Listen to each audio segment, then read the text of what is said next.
നാടിന്റെ വികസന കാഴ്ചപ്പാടുകൾ തുറന്ന ജെൻസി ടോക്ക്. തിരൂർ മണ്ഡലം LDF സ്ഥാനാർത്ഥി വി അബ്ദുറഹ്മാനുമായി വിദ്യാർത്ഥി യുവജന സമൂഹം നടത്തിയ ടോക്ക് ഷോയിൽ ഉയർന്നത് നാടിന്റെ വികസന സ്വപ്നങ്ങൾ. ട്രാഫിക് ബ്ലോക്കില്ലാത്ത തിരൂർ നഗരം സാധ്യമാകുമോ? പെൺകുട്ടികൾക്ക് സ്വയം സുരക്ഷ നേടാൻ ആയോധന പരിശീലന കേന്ദ്രങ്ങൾ ഉണ്ടാകുമോ? യുവത്വത്തിന് നേട്ടമുണ്ടാക്കുന്ന പദ്ധതി മനസ്സിലുണ്ടോ?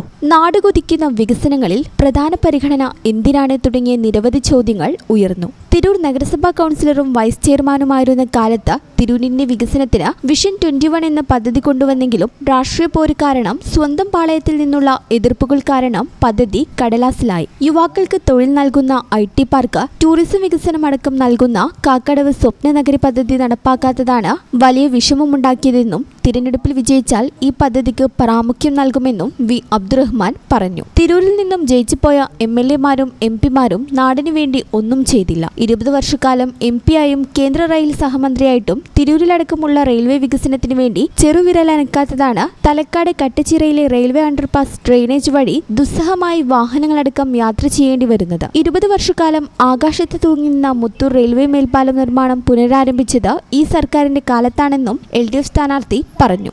മുമ്പൊക്കെ ആണെങ്കിൽ ഇതെല്ലാം തന്നെ ഒന്നിച്ചു പോകുന്നുണ്ട്. പക്ഷെ പുതിയ കാലത്തിന് അതിന് വ്യത്യാസമുണ്ട്.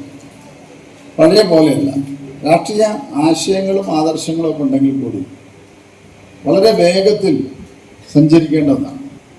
പലപ്പോഴും ഒരു രാഷ്ട്രീയ കക്ഷിയിൽ നിന്നാണ് ഒരു ജനപ്രതിനിധി വരുന്നത്, അല്ലെങ്കിൽ ജനപ്രതിനിധിയെ തിരഞ്ഞെടുക്കപ്പെടുന്നതും ഒക്കെ നമ്മുടെ ജനാധിപത്യ സിസ്റ്റത്തിൽ അതാണ്.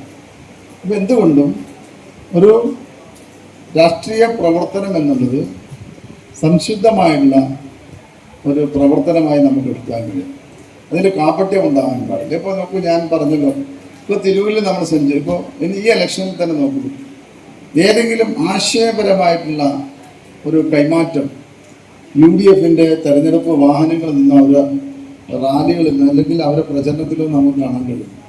വ്യക്തിപരമായിട്ടുള്ള അധിക്ഷേപവും ആക്ഷേപവുമാണ് അവിടെ നടക്കുന്നത്. രാഷ്ട്രീയപരമായിട്ടുള്ള ആശയ സംഘർഷം ഉണ്ടാവുന്നില്ല. രാഷ്ട്രീയപരമായ ആശയം കൈമാറാൻ അവർ കഴിയുന്നില്ല. ആശയദാരിദ്ര്യമാണ്. കൽപ്പകഞ്ചേരി ക്രിസ്റ്റൽ പ്ലാസ ഓഡിറ്റോറിയത്തിൽ നടന്ന ജെൻസി ടോക്കിൽ Tirur Government Boys Higher Secondary School +2 വിദ്യാർത്ഥി നെജ അവതാരികയായി. ഈ ചാനൽ ന്യൂസ്, തിരൂർ.